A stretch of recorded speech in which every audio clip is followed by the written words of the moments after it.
Thank you for joining us. And remember to like and subscribe as you're watching.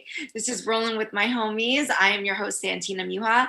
Very, very excited to have my homie here today. This is Lara Amin. She's a writer. She's a PhD student, and she's a busy, busy lady. Yeah. How are you, Lara? I'm so glad to finally have you on the show. I know. I feel like it's been like, we've been trying to arrange this forever. Yes, it's been forever. Yes, I appreciate the fact that you're also a watcher of the show. So that makes yes, of course. Thank you. Yeah.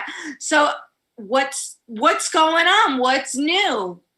Like professionally, like I've just been applying to a lot of, because I write TV drama stuff, so I've been applying with my scripts to a lot of like contests and fellowships and getting a lot of rejections. And I write short stories and getting rejections. I wrote a novella that I'm trying to get published with a small press, but I have a short story coming out. I think they just told me in September of this September. So it's been a while, but it'll eventually come out.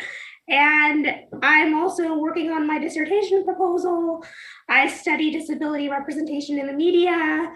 And my actual dissertation will be about like a TV drama pilot that I'm adapting into a novella. And then I'm going to have a staged reading with actors, which is, I want you to be in my dissertation, because I think it's so important to have disabled actors portray disabled characters. Like, that's my whole beef, is like, if you're not hiring, disabled writers, producers, actors, crew, like in your production, like what are you doing? And as you know, it always gets left out of conversations about diversity. Like, how many times have we been in a room and they're talking about diversity and inclusion, and disability doesn't come up once?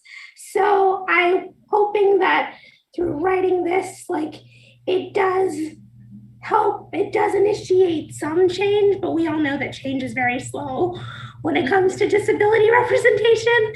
It's kind of glacial. So yeah, just trying. Yeah, well, that's right. So that's a great intro, because you are writing all kinds of things. You're so talented. In fact, we met on the panel of a BinderCon, which is, people don't know, it's like a convention for writers and right? I mean, for essayists, novelists, screenwriters. And I remember I sat right next to you. Yeah. And we were in this panel and I sat right next to you and I was like, she's so cool. I love what she's doing.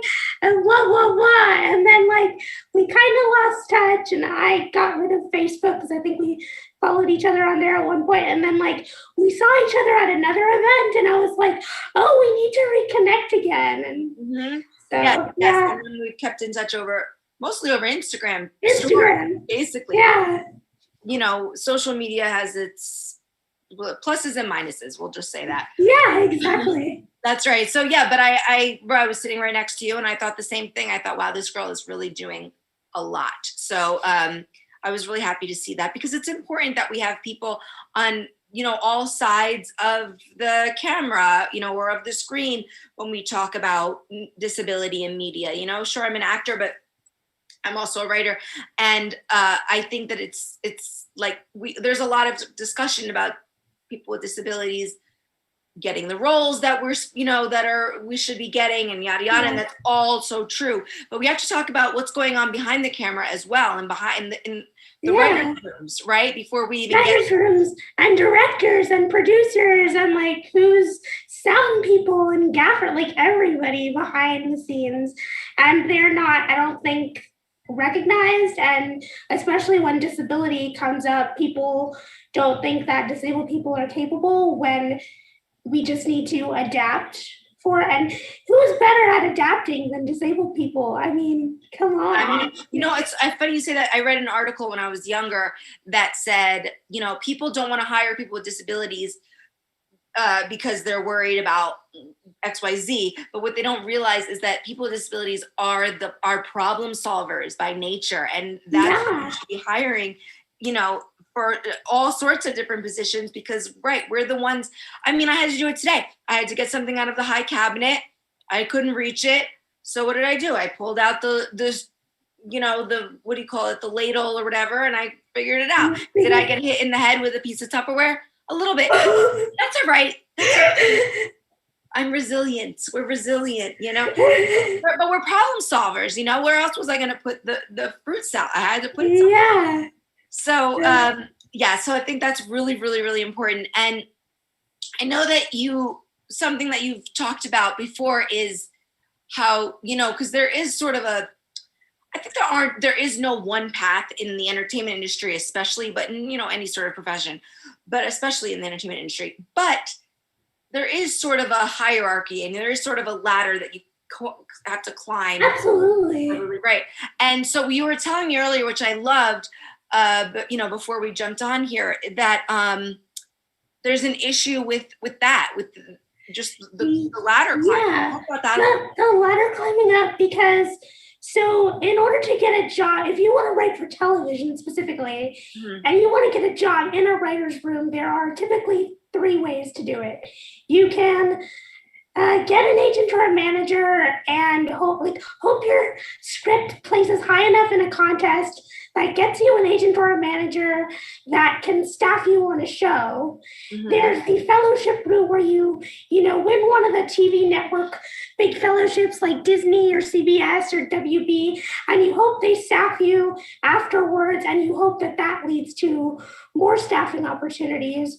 Or there's the assistant route, which many of my friends do, and they work for 10, 15 years to do it, where you're a production assistant or showrunner's assistant or writer's assistant, and they're all kind of different jobs, but similar, but you're working either with writers in the room or with other parts of the production to make it go smoothly. And a lot of disabled people are shut out from those opportunities because we're not physically able to do them. So automatically the assistant route gets shut out from us because we can't physically do them. So that leaves us with the fellowship route, but what you have to realize is the people applying to the fellowships are also the writer's assistants, showrunners assistants, and the people already working in the industry, and people who have industry experience already are more likely to get those jobs or those fellowships because they're working in the industry and they have the experience. But it's how do you expect an emerging writer with a disability to get that experience if they can't do an assistant job or they can't get a fellowship? Where does it lead? I have a portfolio. I have 2 drama pilots ready to go and a short film script that I'd love to get made into a film someday. And my scripts have queer disabled characters because that's how I identify. And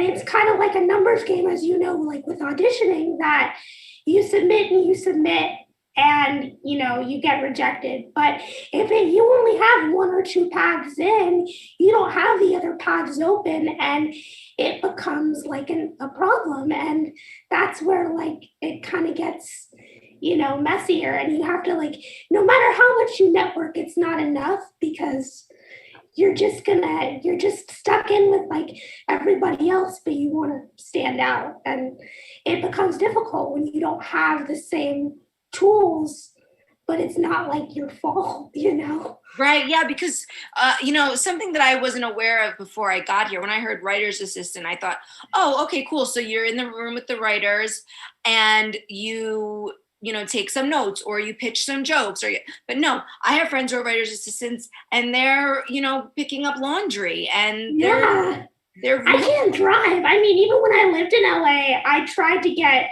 an internship. I interviewed with I won't say the name of the company, but I interviewed twice with a major company to get an internship during my MFA in screenwriting when I was living in LA.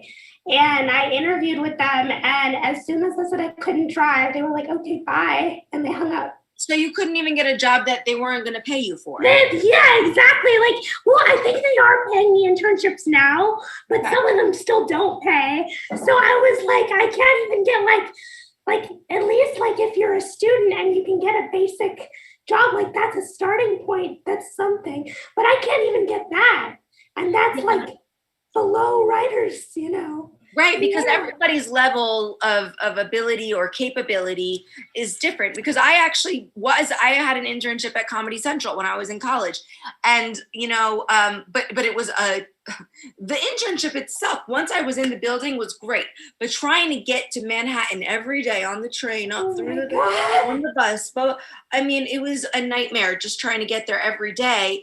And when it came time to write the essay at the end of the class, like, what did you learn? I was like, I learned that public transportation is a nightmare for people with disabilities. It's like, yeah. I learned about comedy stuff. Great. But you know what I really learned?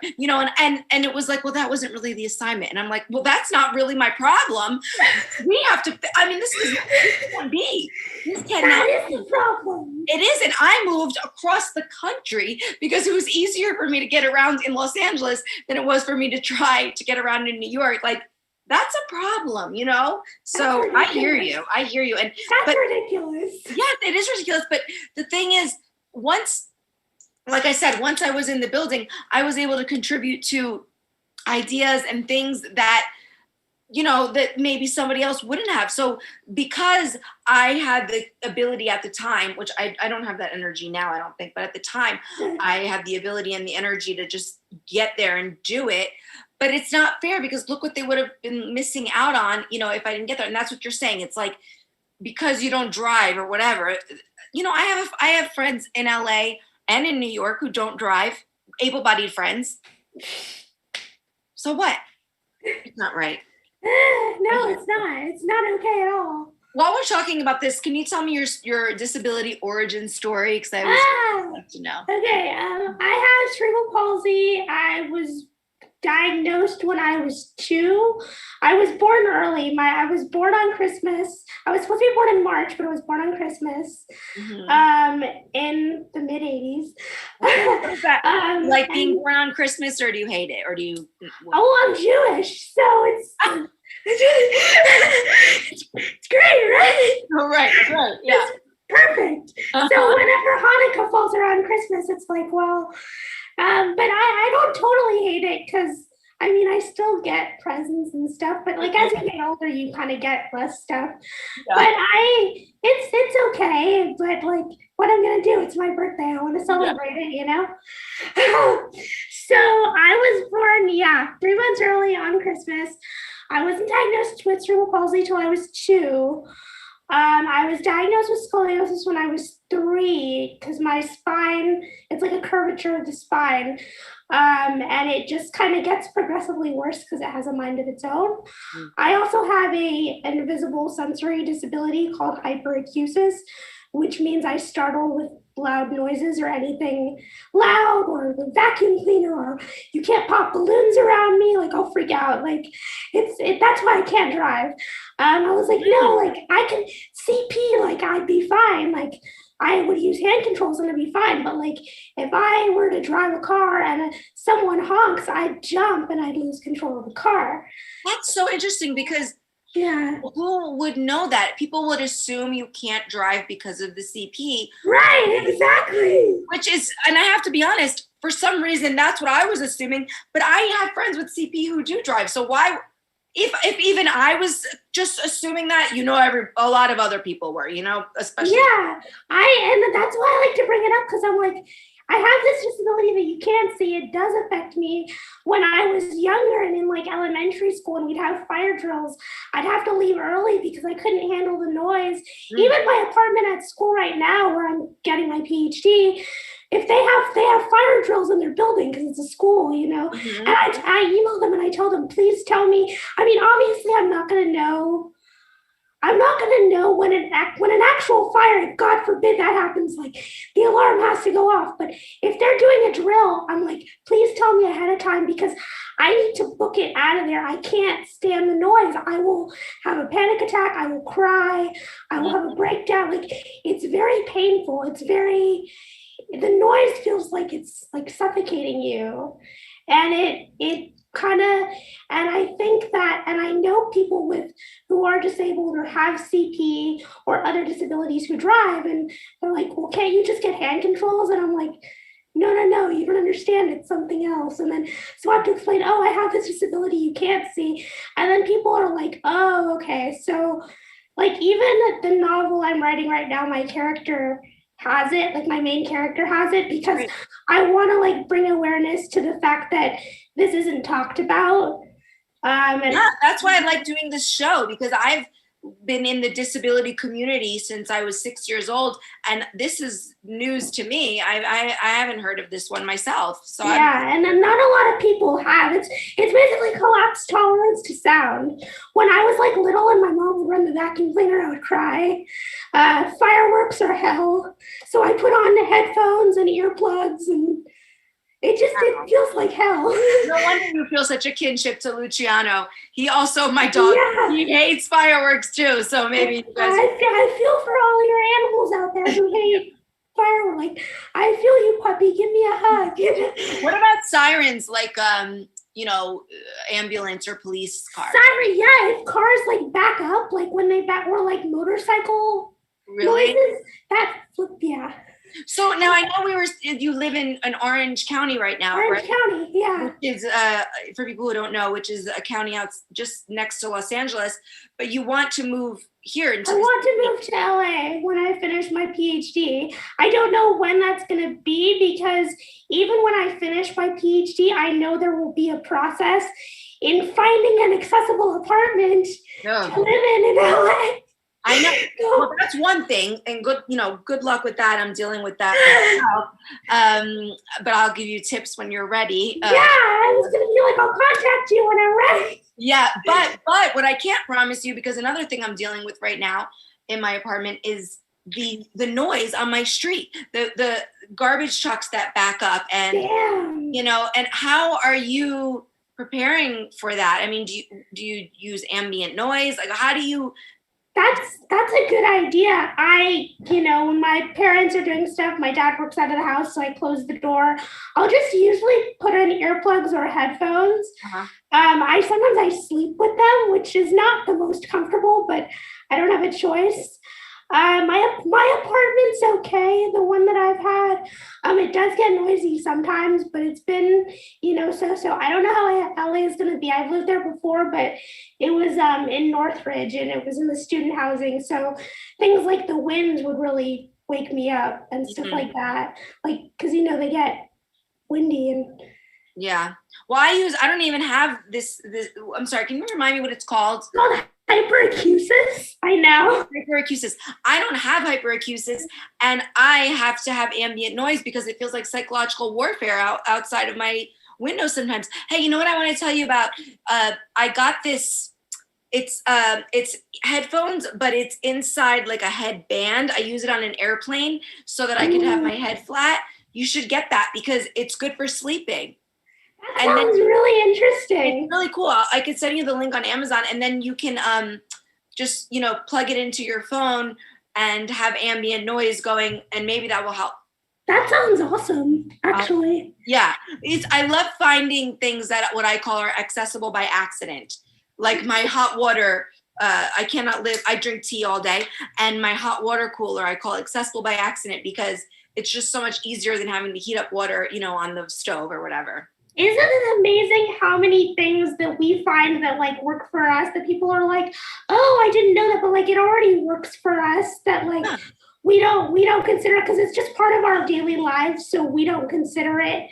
Like, we might not consider it like an accommodation or an accessibility thing, but people are like, oh, I didn't know this, works, but we've been using, certain tools or certain things for a long time. I mean, even if you want to get into the plastic straw debate, plastic straws, which I use all the time so I don't jump when I drink my stuff, they were used in hospitals for, ever before all the stuff with the turtle and the environment. People were coming at disabled people for that. Like, people don't realize that some of the stuff that we use as tools, they were designed for us, but then it's like, oh, able people get to use it.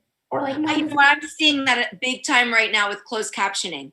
it's like nobody cared, but now that influencers need it for, so people can watch their TikTok videos while they're in class, now all of a sudden closed captioning is everywhere. And great, I'm glad it is, but it's just another example of when enough people, able-bodied people need it, that's when things get done, which, that brings me to the whole COVID conversation, because I know we both were like, what the hell, this whole past year. We were both posting. I remember, like, you were posting and I was posting. Like, I just remember being shut out of opportunities just because I couldn't drive or I couldn't get there, or the requirements in the job would say must have a driver's license or must be able to lift 30 pounds. And that's how they cut people from job. Like, the ableist is baked into the job requirement. The ableism is baked into the job requirement to discourage disabled people from applying. That's what I think, even though sometimes I apply anyway. But I mean, why else would they put it in? I don't know. Well, I don't know what lifting something that's 30 pounds has to do with a writer's room. Unless I don't know either. I would like an answer to that. Well, but that's writer's rooms. I know you had said that earlier that sometimes they're inaccessible, and I've experienced that myself. But as we saw this past year, you don't need to physically go into a writer's room to create a show. Zoom is a great, or whatever you want to use. You created a whole film on. You directed a whole. I thought that was wonderful. I'm like, oh my gosh, she's directing. Like, that's wonderful. Like, but you might not have done that if you were doing it in person. Maybe you would have thought, oh, I don't want to do that. Or, because you were on Zoom, maybe it gave you another opportunity. Like, yeah, maybe. There's a lot of things that I've done this year. There was an acting class that I really wanted to take before COVID that I was accepted. You had to apply, and I was accepted based on my my resume, and I was so excited. And then just before I paid, I said, oh, I just want to make sure it's accessible. No, it's upstairs, no elevator. So I was great. Now I'm not going to get to take this class with this casting director and further my connections and my education. And guess who took the class throughout quarantine, because all of a sudden it was available to me. And it's such a basic, accessibility is such a basic, like, it's not any big deal. I remember I was on a panel with Scott Silveri, who was the showrunner of Speechless. Mm-hmm. And he talked about, I don't know if it was the panel that I was on him with, or I saw him on a different panel. And he talked about how when I'm forgetting his name, who played JJ, was Micah. When Micah came and he, they had to make his accommodations. It wasn't a big deal. It didn't cost anything extra.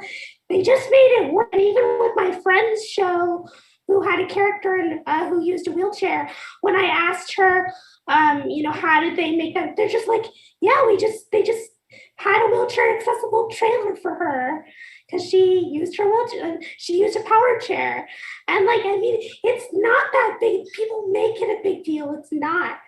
It's really not. No, it's just a few extra, not even many. And the thing is, actors, celebrities, they have riders, right? I don't know if people know about these things where they write in, and even my agent sometimes when I book something will say, do you need anything other than accessibility? Is there anything you want me to request? And then people, the higher up people are, they'll say things like, yes, please make sure the water is Evian, or please make sure that the famous one is like, please make sure the Skittles are the M&Ms are all red, whatever it is, right? And we are asking for, like you said, basic stuff. And the making something accessible can only help everyone, right? Everybody, exactly. Yes. Mothers with strollers benefit from accessibility. Movers benefit from accessibility. I mean, everybody and when you're working online, think about people. When I had a job with the Academy, working for the Academy, Motion Picture Arts and Sciences. I was doing research for them, not for my PhD, but as a separate job throughout the beginning of the pandemic. And I said to them, they had people from other states, not just in LA or California, but from other states, working from other countries, who would Zoom in. And I'm like, you need to keep this model available going forward, whether we have a pandemic or not, because you're missing out on people who are maybe low income, who are single parents, who have other types of things besides disabilities, who live in other cities or states or whatever, who might not have access to that job otherwise. Like, I know internet connection is an issue for some people, and I acknowledge that that is an issue. Sorry, my dog. But like, you're opening up the playing field for not just disabled people, but for other people who might be in other types of situations. No. And the pandemic has showed us that. So yes, not every funny, creative person lives in Los Angeles, California. You know, exactly. Come on. Yeah, we come from all over to work in LA, New York, Chicago, you know, whatever. Like, I moved out of LA to do my PhD, but like, you know, I want to go back, but like, I also want to travel. But then you talk about, you know, you see all the horror stories about the wheelchairs breaking, and I'm like, should I travel? You know, travel is a nightmare, and now they're sending people to space, and I'm like, oh really? We're sending people to space? Can we fix what's going on here first? Exactly. For people with disabilities, I mean, come on. You know, people with disabilities, let wheelchair users sit in our chairs on a flight, then it won't break. I know, it's literally sitting. The whole plane is sitting. Why can't it makes no sense. It makes no sense. It's a huge problem. It's a huge problem. And I think things are getting better. Do you agree? I mean, it's been a while since I've traveled, but the airlines have broken one of my wheels. I had a wheelchair that I used for travel, and they did break it at one point. They broke my walker at one point. I walk a little bit with my cerebral palsy, and they broke the wheel of my walker and it was wrapped up. It was in a plastic bag, and we took it apart, and it was broken. So yes, that was a few years ago, but it's still going to happen, you know. Well, let me be clear. I didn't mean things are getting better with airplane travel. I meant just in general, things are getting better. Oh yeah, but like you said, at a glacial pace, but airplane travel seems to be behind, which is crazy to me, because you know, it's a I don't know, billion or million, I don't know, but it's a huge industry, right? It's a huge industry. Don't you want people to travel? Right. You know, we have an audience question, so I really want to take it. Yeah. It's interesting. It says, do you think accessibility needs to be advocated by able-bodied people for people to take it seriously? What do you think? Yes. Yeah, I mean, they need to be allies to us and say, hey, this is a problem. Like, if Santina and I are traveling together, but we have, you know, friends who are not disabled traveling with us, and something happens to one of our chairs or something, you know, I do think, yes, we are advocating for ourselves, but I do think it's important for non-disabled people to be aware of that, because like, our friends are going to be aware of that, but other people aren't. And like, you're basically saying, if your wheelchair or mobility device breaks because of an airline or, you know, something, you're basically telling that disabled person, you know, that they can't use parts of their body to move around.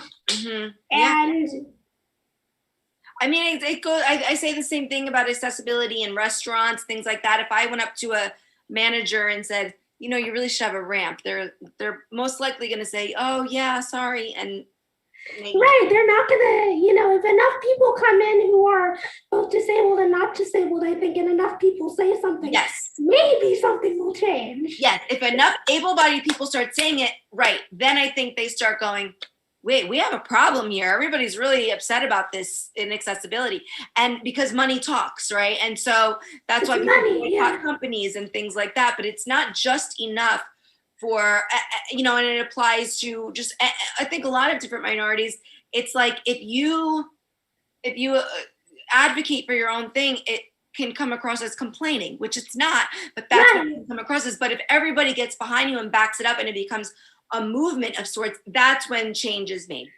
Exactly. Okay. Exactly. Like with, you know, protesting and with other things, like if enough people speak out about it, then change can start to happen, and it's slow but it'll start if not enough people speak out about it, especially with accessibility, because that actually affects everyone. It affects people who are not disabled too, because eventually they could become disabled. And I'm not saying that to scare people. I'm saying that because it's true. Like, well, the truth is, it wouldn't be so scary if the world was caught up. Because if you have the fact that I have a disability isn't really what holds me back. It's the fact that the world around me is not equipped for someone with a disability that holds me back. Which is basically the social model of disability. For those who aren't familiar with disability studies, social model of disability is basically there are barriers in the environment that are disabling, but disabled people are not like it's not because of disabled people that makes them like disabled, but it's the environment around them that is more disabling than their disabilities. Yeah, take for example glasses, right? You wear glasses, I wear glasses. Yeah. Right now, but okay, so when you're wearing your glasses, that's an assistive device because you can't see. You don't think, wow, this sucks that I can't see and I'm wearing glasses. No, you can see because your glasses are on. Let's say you went somewhere and they went, oh, I'm sorry, ma'am, you're not allowed to enter here with your glasses on. Then you would be like, but now I can't see. Now this is messing me up. Now I don't know what to do. Yeah, like right? People with their service dogs. How the service dog, because I want to get a service dog someday, and I love dogs like you, and it's just like being that. I hear the stories of people who are blind or in wheelchairs or whatever will be denied, and it's like, this is my service animal, they're allowed to be here, and it's the same type of thing. Like, that's ridiculous. Yeah, I think a lot of the service animal thing, just like a lot of things, has sort of been co-opted by people who are non-disabled, and now we're sort of dealing with this thing where people, I was stopped the other day and they're like, well, is that a service animal? And I'm like, I'm in a wheelchair. And to be honest, it's not. He's not. But I couldn't leave him. It was mid-pandemic, sort of like he couldn't be left alone. I didn't want to leave him. So I also was taking advantage of the situation. But I can take advantage. But I was just thinking like this, she was so aggressive, the employee, and I'm like, what? I'm in a wheelchair. What more do I have to do to prove to this woman that I have a disability, That's not, you want me to get up, and then it's like, you see all the people like, oh, people get up out of their wheelchairs, oh, you must be fine. Like, no. Okay. Yeah, we have, we still have, we're getting there. I think that, people like you are helping to move things along through your creativity and also your education, and I'm so glad. Let me ask you a question, sort of like a dumb question, but when you write a dissertation, right, who is the audience for that? Who reads that? Oh, that's a good question. So most dissertations for PhDs, from what I understand, and I'm not a super expert, they're going to be academic, and they're going to be for an academic audience. So when my dissertation would get posted online, when I'm done, like, people can find it online and read it or whatever. Because mine is creative and mine is different, I do want to expand it. That's why I want to have a staged reading and have the script and stuff, because I want it to be accessible to not just disabled people and not just scholars, but the general public in general. My advisor's excellent, but I've also experienced a lot of ableism in my program. I get nasty, I'll be upfront about this because they're not on my Instagram, so it doesn't matter. I've gotten nasty comments from people on social media, people that I know, not like random strangers, like people that I've known. Like, one was a classmate who said, like, how dare you do a PhD and do a creative dissertation, and it's not enough vigor, and you're blah, blah, blah. And like, I got like, you don't need a PhD to be in a writer's room. And I'm like, I know that already. What are you, that's not why I'm doing it. But I would get really nasty comments from people. So eventually, because I wanted to stop responding, I just blocked them. But it's really disheartening when people come at me, and I've had this several times, just to say like, oh, you shouldn't be, the creative dissertation is basically BS. When it's just another form of making it more accessible to not to just to an academic audience, but to the general public. And I think that that's, can be a very good thing. I don't know why someone would, say like, oh, you shouldn't, blah, blah, blah. Like you said earlier, you said something earlier. You said everyone's path into the industry is different, which is very true. And there is no one way. Some people have no college education or grad school education and work their way in. Some people have a lot of education and work their way in. There's all these different ways to make it. There's no just one way. So to harass someone, it was harassment, to harass someone for doing a creative PhD. I don't understand. I don't know.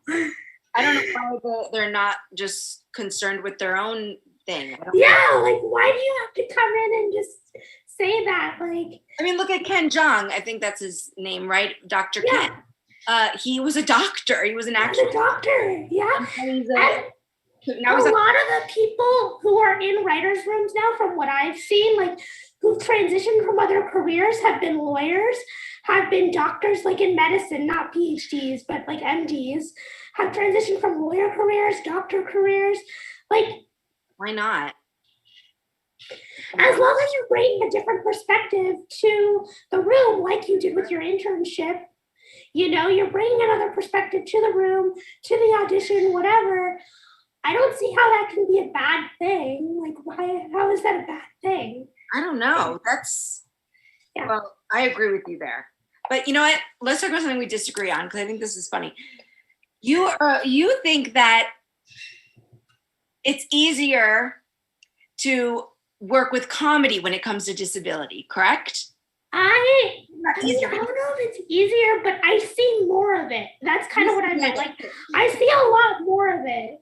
You think that there's more comedy with disability? There's way more. I think that's so interesting that you say that, because I personally feel completely the opposite. I think that all anybody wants to talk about when it comes to disability, unless they're making like a crude, low-hanging fruit joke, is and trauma and my left foot and $1 Million Baby. I Am Sam and give them the Oscar and wow.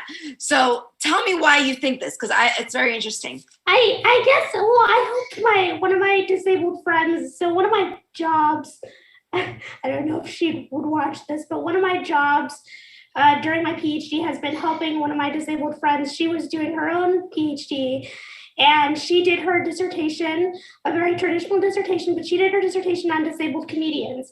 And she interviewed a bunch of disabled comedians, like maybe 10, to say like how disability and humor, it was all about like disability and humor and all that.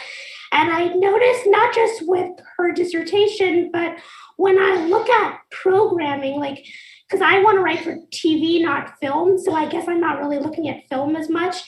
I noticed that all the shows, the only 2 shows that I could think of that have disabled actors played by disabled characters played by disabled actors in dramas, like sci-fi fantasy dramas, I'm like getting very specific because that's what I write, is Jericho with Shoshana Stern and Raising Dion with Sammy Haney, who is a little girl.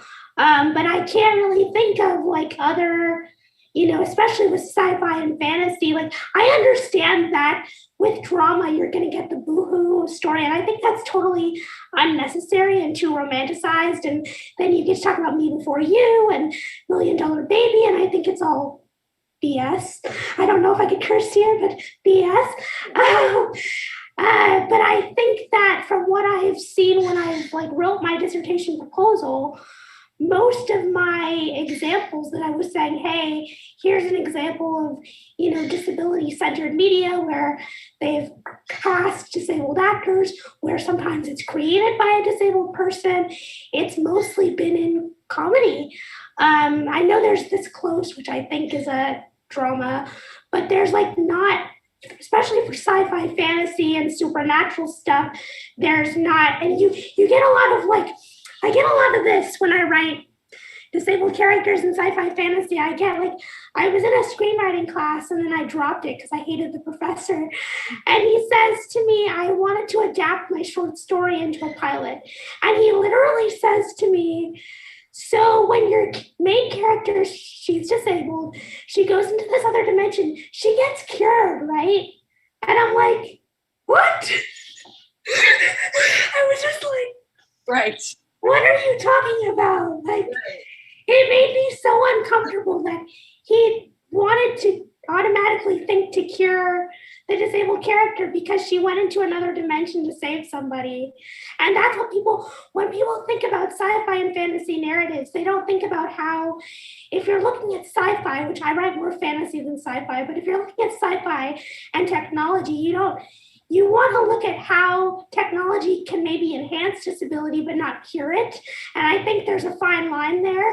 And with fantasy, you don't want a magical cure, but to have a disabled character with special powers, like, how cool is that? Like, that's what gets me going, Yeah, but I think you're right. I guess people think, well, if this person is magical or this person is a genius, tech billionaire, why wouldn't they just fix their problem when it's but because disability in the narrative, disability is portrayed as the problem, right, which if maybe they would rather go back in time because they miss their grandparent. Maybe that's their biggest problem. Like I've written a lot of time travel, so it's interesting. And I've also been cognizant of, I'm not a paraplegic like you, but I had written a paraplegic like side character, and I was very cognizant of like, how do I portray that? I was writing it for a novella, and I was like, how do I portray this character?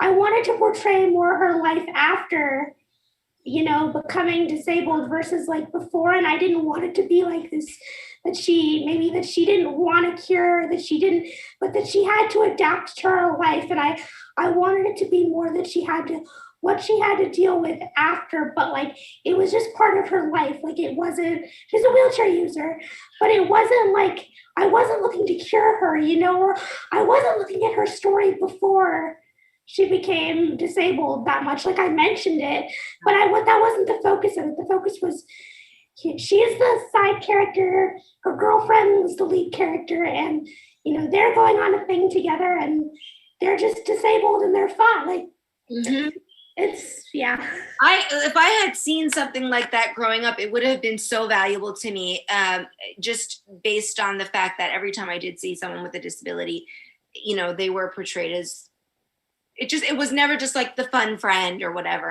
or helpless, or and that's just such an important thing that we need. Even as an adult, I'd like to see it, but as a kid, my God, it would have been, because I remember like, well, not only would it have been invaluable to me, but for my peers who slowly but surely went from being like, oh cool, that's a wheelchair, oh fun, I don't have one, okay, let's go play, to like, wait a minute, I'm learning that that's bad and that's weird. And then I went from like being just, cool like everybody else to being so different. And it's that middle school, high school age where people start learning what's right and what's wrong and what's difference. I mean, earlier you mentioned you identify as queer as well. So how do you feel, like, how did that fold into your whole journey? So I'll back up a little bit. And I think part of this story because you heard it at BinderCon, but my introduction to television was The Secret World of Alex Mack, which was a 90s TV show on Nickelodeon. I got to meet the cast, and that was my not Make-A-Wish, but it was the Starlight Foundation, that was my wish too. And the showrunner decided to put me behind the camera during, they were filming the series finale, and he's like, oh, we have a surprise for you. And I have a picture on my Instagram of me behind a huge camera in the 90s filming. Like that was my first experience, like entertainment industry experience. And when you were talking about before, like seeing someone when you're young, I didn't have that representation, but I remember wanting to be Alex Mack and wanting to have powers and have that, representation. And I didn't know back then that I was identified as queer. Didn't come out till later, but I just remember wanting to see that representation, and that kind of carried on into the other things that I would in the other shows and things that I, would enjoy later. But I'm friends with the cast now, and Larissa is a friend of mine, and I'm friends with the cast, and yeah, you might get to meet her someday. And I talked to the showrunner about. I did talk to the showrunner of Alex Mack about, I've talked to him recently, like, these are the issues that disabled people like me face. And he's like, yeah, like, if I had you on like one of my shows, like, you could zoom in, no problem. Like, it's not an issue until someone makes it an issue.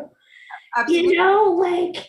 Well, yeah, I mean, I when I was younger, I identified with Kelly Kapowski, with, Right. Brenda Walsh.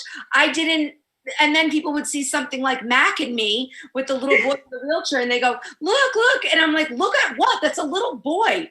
This has nothing to do with me. You think that I'm more that little boy than Kelly Kapowski just because I'm in it was like, yeah, and I saw also like these, it was the show that came on after Buffy, True Calling, was a really empowering show for me. It came on in the early 2000s, and it was Eliza Dushku and Jason Priestley, and it was about a woman who worked in a morgue, and the dead bodies would ask her to help them, and her day would rewind like a Groundhog Day meets Run Lola Run. It was really good. It was so good, and like that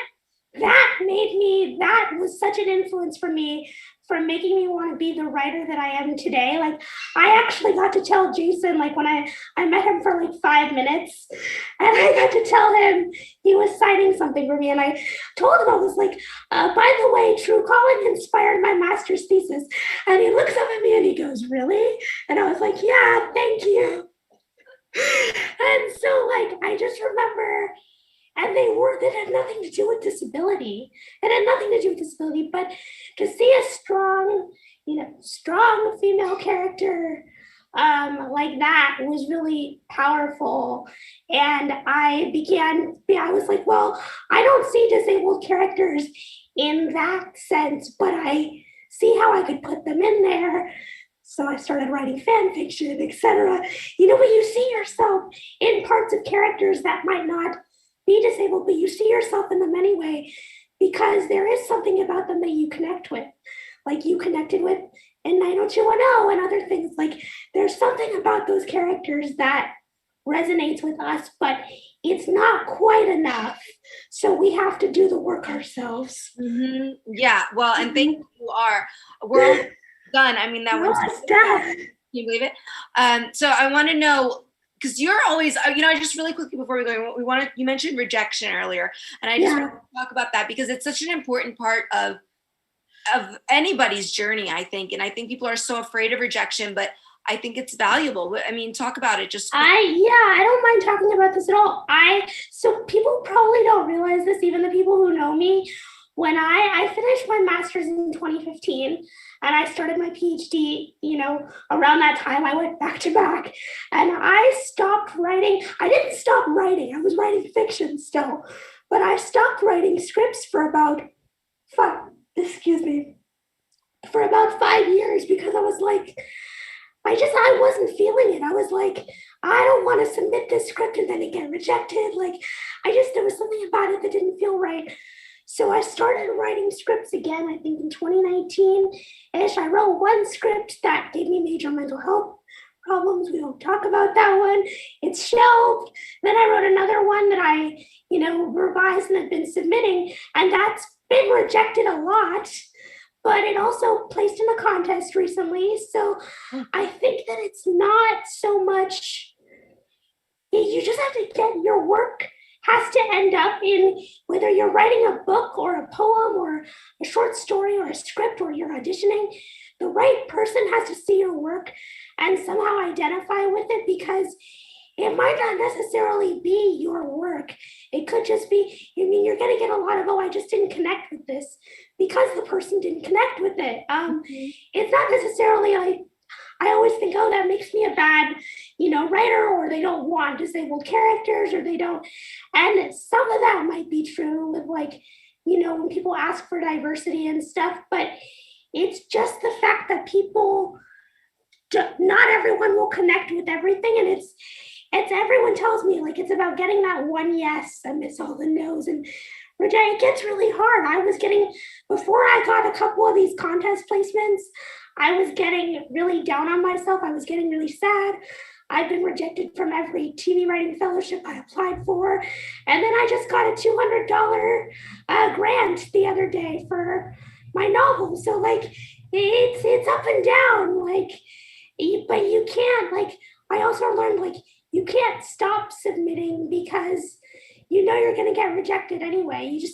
You have to find the right home or the right place for your work or whatever that looks like, and you'll know, like, especially us as disabled people, we have pretty good intuition. So yeah, well, every no brings you closer to a yes, Yeah, exactly. So, but I feel like that was important to bring up because I don't want people to think like when I post like, oh, she gets everything she applies for, like, oh no, God.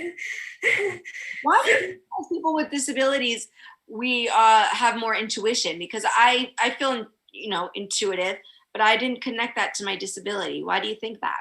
That's a good question. I think because we were talking earlier about like adapting and stuff. So I think we have like this nature that's like, oh, I know that I'm going to have to think differently about this anyway. And like, I have to plan my day in a certain way. Like how you have all these things going on in your day today. Like, you have to do certain things in your day, and it just kind of intuitively, you just kind of know, you kind of learn as you grow older, right? Like what's best for you and like what works and what doesn't. And you try one thing, it works. You try something else, it doesn't work. And you get people to stop telling you to do yoga. Right. And then you sharpen your intuition by sort of trial and error.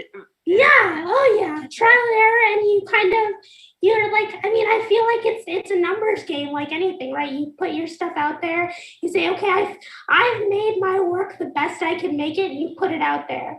Yeah. It's not going to connect with everyone, but you're going to get something at some point. So you just got to trust that it'll happen. You got to be in it to win it.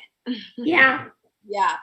Well, this was really, really great. I mean, thank you so much for being here. I'm so glad we finally got to do this together. Where can people find you and follow along with your stories like I do? I keep it locked, but I could add people. I have a Twitter and an Instagram. It's at True Cherry Girl. It's TRU Cherry Girl. Twitter and Instagram. I don't have Facebook anymore. I do have a blog, but I don't update it. It's called Fangirl Life on Wheels. I do update like what I'm writing, but I don't like post there as much anymore. Okay. But I don't have a website yet. I'm sorry. I would be like, go to my website, but I don't have one yet.